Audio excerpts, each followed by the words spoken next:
Halo semuanya, balik lagi. Saya doakan semoga selalu diberikan kesehatan, kemudian kelancaran, lancar rezekinya dan juga lancar kegiatannya. Dan sekarang masih tentang Tifa, teman-teman. Kemarin kan kita ngereaksi tuh videonya ya, yang memang dinilai drama oleh netizen, dan itu saya setuju sekali. Saya jadi ingat perkataan Pak Sandi, janganlah kalian seperti pemain Korea. Maksudnya kan jangan seperti drama Korea gitu, yang merasa paling tersakiti, kata Pak Sandi. Nah iya, itu dipraktekkan kemarin oleh Tifa ya, seakan-akan paling tersakiti, seakan-akan menjadi korban. Dan saya yakin itu semua dilakukan untuk menarik simpati masyarakat. Dan saya yakin juga masyarakat sudah bisa menilai ya, masyarakat sudah cerdas. Dan apalagi kita akan tonton bagaimana netizen ini mengulti keras Tifa di sini. Saya kan udah bilang kemarin, Tifa itu apa nggak nyadar dengan jejak digitalnya sendiri yang selalu mengincar Pak Jokowi, kemudian keluarganya. Bukan hanya Pak Jokowi loh, Mas Gibran, kemudian Pak Bobi, Kaesang, itu diulik-ulik sama Tifa ya. Sampai ke Bu Iriana juga. Tapi mau bagaimanapun, mau sebanyak apapun pernyataan-pernyataan yang memang membungkam narasi-narasi Tifa CS tetap saja ngotot, merasa paling benar. Makanya banyak yang ngeulti Tifa CS ini. Kita akan lihat bagaimana netizen-netizen mengkritik keras Tifa, kemudian yang serunya itu dari Bu Irma ya, meskipun tidak disebutkan namanya oleh Bu Irma, tapi ya memang mengarahnya ke Tifa CS, teman-teman. Makanya kita langsung saja lihat videonya. Nah kan, bukan hanya Pak Jokowi yang jadi sasaran. Ini tweet-tweetnya. Seandainya memang Anda punya ijazah asli, dan karena itu saya mesti dihukum, gak ada masalah. Tetapi tolong Pak Jokowi, tunjukkan ijazah asli Anda. Tunjukkan, demi Allah, tunjukkan Pak. Itu baru beberapa tweet yang kita lihat, teman-teman. Sisanya lihat saja sendiri. Dan memang intinya Tifa itu mengulik-ngulik, mencari-cari kesalahan ya, yang benar disalah-salahkan. Pokoknya seperti itu. Gak ada masalah, saya ikhlas, saya ridho. Sabar Tifa. Belum juga jadi tersangka, udah buru-buru amat pengen masuk penjara. Ada waktunya. Bang Bar. Ya elah. Dari Bang Bar. Pengen ngebet banget, pengen ditunjukin ijazahnya Pak Jokowi. Kenapa emang? Pengen digampar loh ijazahnya Pak Jokowi. Pengen banget digampar pakai ijazahnya Pak Jokowi. Heran gua. Sabar aja, sabar. Proses hukumnya masih berjalan. Ikuti gitu ya. proses Jangan hukumnya. terus jadi merasa paling terzolimi, paling tersakiti. Wele.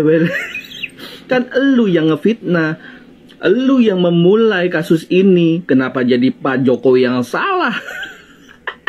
Seandainya ijazahnya sudah ditunjukkan dari awal, tentu ibu anak ini tidak akan masa terzolimi. Aduh ya Allah, Pak Jokowi tega memasukkan ibu-ibu ini, emak-emak ini masuk penjara. Saya ikhlas kalau ijazahnya Pak Jokowi asli. Asli, tenang aja. Pak Jokowi dengar kan ya Pak Jokowi ya? Apakah Bapak tega memasukkan seorang ibu rumah tangga yang memiliki anak itu ke penjerong begitu? Ya? Bentar. Ibu rumah tangga? Bentar. Bukankah ketika mereka dan teman-temannya ini menaikkan kasus ini sampai hot begini, mereka mengaku sebagai akademisi dan para peneliti. Nah ini maksudnya. Ketika setelah mereka dengan gamblang mengatakan kepada seluruh masyarakat Indonesia ini ya, warga negara Indonesia ini, bahwasanya mereka adalah peneliti, namun di saat ini berbeda lagi. Beliau hanya mengaku sebagai ibu rumah tangga dengan banyak anak ya. Nah artinya ketika dia memang hanya seorang ibu rumah tangga, berarti dia tidak memiliki kapasitas ataupun kapabilitas untuk meneliti sebuah dokumen. Apalagi ini yang notabene adalah ijazah. Ijazah dari mantan Presiden Republik Indonesia, ya, yaitu Presiden Republik Indonesia yang ke-7. Artinya dengan secara penuh kesadaran beliau melakukan pekerjaan yang bukanlah tugasnya gitu. Mewakili sekali ya apa yang dikatakan oleh Mbak Ririn. Karena mengakunya ibu rumah tangga. Kalau ibu rumah tangga kan ngapain ya? Ngurus-ngurus, mendalih-dalihkan meneliti ijazah orang lain. Sedih kali dokter Tita menangis. Suaranya bergetar karena ijazah Pak Jokowi. Mungkin sudah takut akan mau masuk bui. Benar, masih sedih aku. Dokter Tita, pidato Anda renyah sekali. Renyah. Aduh, sangat ingin kan melihat ijazah Pak Jokowi. Jadi ibu berharapnya kami jawab apa? Ingin sekali. Enggak ingin. Yang ingin itu aja kawan-kawan Anda, geng-geng Anda itu, Rismon, Roy Suryo, itu aja kalian. Ibu lihat dong di semua sosial media ya, semuanya tuh dukung Pak Jokowi loh, hampir mungkin menurutku hampir 98%. Kawan kalian kayaknya hanya 2% aja. Kami masyarakat udah sibuk Bu, tiap hari full dengan pekerjaan, ya udah riwah. Dari pagi sampai subuh kadang-kadang kami kerja tuh. Contohnya saya jadi lawyer, kadang-kadang jadi konten kreator, jadi pengusaha, ada bisnis saya juga. Banyak, udah full. Nggak sempat bikin ijazah Pak Jokowi, nggak sempat. Ya kalau ibu ini yang kami bingung ngapain aja tiap hari ini. Jangankan ijazah Pak Jokowi ya, ijazah ibu aja saya nggak mau tahu. Sumpah. Pemirsa, kali ini saya ingin membahas terkait dengan pernyataan seseorang yang mengatakan bahwa apa nggak boleh orang bertanya. Nah, saya ingin menyampaikan definisi bertanya. Bertanya adalah ekspresi keingintahuan seseorang akan sebuah informasi yang dituangkan dalam sebuah kalimat tanya atau ujaran yang bertujuan untuk meminta informasi kepada orang tersebut. Nah, saya ingin menyampaikan kepada kita semua bahwa kalau kita bertanya, tentu kita ingin memperoleh jawaban. Betul. Dan kalau sudah dijawab, tentunya harusnya clear, selesai. Nah, tapi kalau tidak selesai, maka itu bukan sebuah pertanyaan, tapi diskusi atau penelitian.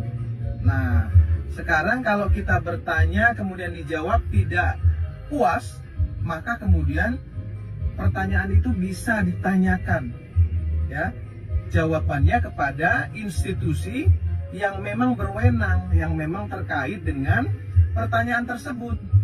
Contoh, misalnya ada orang yang mempertanyakan ijazah Pak Jokowi, ya dijawab oleh Pak Jokowi bahwa ijazah saya asli. Nah, kemudian orang itu nggak puas. Nah, kemudian Pak Jokowi bilang, ya kalau nggak puas silahkan tanya UGM. Karena UGM yang mengeluarkan ijazah tersebut. Nah, UGM kemudian menjawab bahwa ijazah Pak Jokowi asli. So what? Apalagi gitu. Masa nanya ijazah ke polisi? Nanya ijazah mau sampai ke Singapura? Aneh kan gitu ya.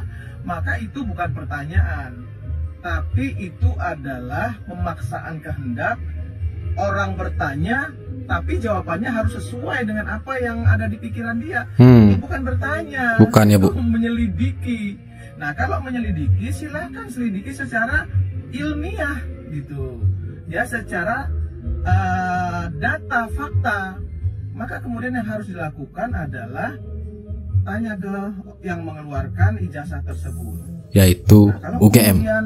UGM sudah menyatakan itu asli dan siap menjadi saksi, apalagi yang harus diributin gitu.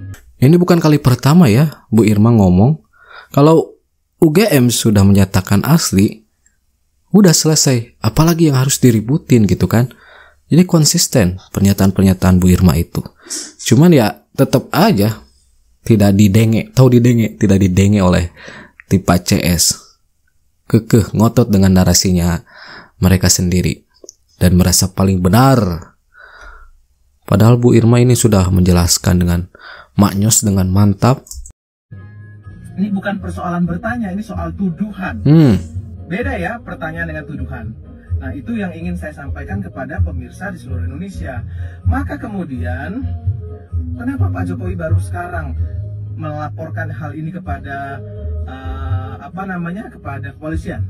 Karena kalau dulu beliau masih menjadi presiden, dilaporkanlah orang-orang ini, maka apapun hasilnya, orang-orang ini akan mengatakan bahwa Pak Jokowi menggunakan kekuasaannya untuk melakukan pembenaran, ya. Nah, maka kemudian setelah Pak Jokowi tidak menjadi presiden lagi dan menjadi orang biasa, Pak Jokowi kemudian mau menanggapi ini secara hukum. Dilaporkanlah orang-orang ini ke polisi. Karena apa? Karena beliau sudah menjadi rakyat jelata. Maka hari ini karena dikatakan sudah terlalu berlebihan, nahok dan lain sebagainya, maka Pak Jokowi mengambil tindakan. Menggunakan hak hukumnya. Anehnya lagi, ketika yang beliau sudah menjadi rakyat biasa pun masih nggak percaya. Tetap aja ya, Bu. Dengan mengatakan bahwa Kapolrinya adalah pilihan Pak Jokowi dan lain sebagainya. Aduh, ini kan namanya pemaksaan kehendak. Mau apa lagi? Ya kan nanti setelah itu apa lagi? Sudah misalnya ada Pak Kapolri diganti dan tetap menyatakan bahwa itu adalah asli. Mau diganti lagi? Saya kira seperti yang Ibu Irma katakan ya di suatu podcast, mereka itu nggak akan berhenti. Terbukti, Bu, terbukti sekali. Kalau kita lihat ya, Tifa ini dia memang orang yang sebenarnya sedikit ada permasalahan dengan kejiwaannya. Kenapa seperti itu? Nah, pada posisi sekarang dia mencoba memainkan dirinya sebagai ibu rumah tangga yang tidak memiliki tendensi apapun terhadap apa yang dilakukan selama ini terhadap Pak Jokowi dan keluarga. Seakan-akan dia benar, seakan-akan dia suci, di balik kerudungnya, di balik gaya muslimahnya. Sebenarnya kita tahu ada kebencian di hati dia. Ya, dimulai ketika Pak Anies yang dia dukung kalah. Dan selalu yang didukung dia selalu kalah. Emang mereka menjadi biang kekalahan setiap calon presiden yang didukung mereka. Gitu ya. Jadi sekarang kita harus paham masyarakat. Kenapa kita harus menolak hoax ya, menolak orang-orang yang seperti ini. Roy Suryo, Rismon, Kurnia, kemudian Egy Sujana dan si Tifa ini. Karena mereka memang bukan sebuah ketulusan. Karena memang mereka ada tendensi, ada sesuatu di balik itu. Ada tendensi, ada sesuatu di balik itu. Saya tambahkan, ada kebencian yang mendalam sepertinya. Yang mendarah daging dari Tifa ini ya terhadap Pak Jokowi dan keluarganya. Ketika kita lihat jejak digitalnya seperti apa, yaitu memperlihatkan dengan jelas teman-teman. Apalagi di awal-awal video tadi kita lihat beberapa tweet itu. Yang disenggolnya Pak Jokowi, Mas Kaisang, Pak Bobi, Mas Gibran. Nah itu dia. Bahkan ijazah Mas Gibran juga dipertanyakan oleh Tifa. Jadi setelah kita melihat video-video dari netizen terutama ya tentang Tifa, kita bisa tahu bahwa dia itu membuat drama sendiri, berperan sebagai ibu rumah tangga, yang dimana sebelumnya itu selalu menggembor-gemborkan bahwa dia itu seorang peneliti, melakukan penelitian, kajian ilmiah sebagai seorang ilmuwan. Nah itu dia. Apalagi udah pakai bahasa Inggris kan kemarin-kemarin, to test our invite. Jadi memang masyarakat juga sudah bisa menilai siapa yang memulai, siapa yang membuat kegaduhan, dan siapa yang melakukan fitnah terhadap Pak Jokowi. Kan kemarin-kemarin diam ya Pak Jokowi, beberapa tahun itu diam. ketika melangkah sekali saja dengan cara melaporkan, itu juga akan menggunakan hak hukumnya setelah purna tugasnya menjadi presiden. Wah, mereka itu rariweh pokoknya mah, tahu rariweh teman-teman. Nah itu dia,